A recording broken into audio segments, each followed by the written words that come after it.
చేస్తామని చెప్పి కూడా సందర్భంగా నేను మాటిస్తున్నాను. ఉదాహరణ శ్రీకాంత్ అన్ననే. శ్రీకాంత్ అన్న పార్టీకి కానీ కుటుంబానికి కానీ చాలా వరకు ఫస్ట్ నుంచి అండగా ఉన్నాడు. నేను లోకేష్ దగ్గరికి శ్రీకాంత్ అన్నని తీసుకుపోయి ఫస్ట్ నుంచి అన్న చేసినవన్నీ కూడా ఒక ప్రొఫైల్ తీసుకుపోయి లోకేష్ అన్నకి ఇచ్చినాం, చంద్రబాబు నాయుడు గారికి ఇచ్చినాం.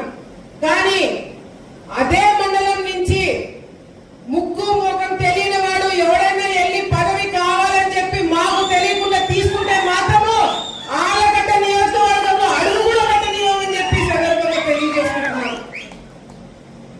పార్టీ నుంచి మొదటి నుంచి ఉన్న వాళ్ళకి మీరు పదవులు ఇస్తే ఇవ్వండి, లేకపోతే అసలు పని చేయని వారికి పదవులు ఇస్తామంటే కూడా అది కరెక్ట్ కాదని చెప్పి పార్టీ దృష్టిలో కూడా మేము పెట్టడం జరుగుతుంది.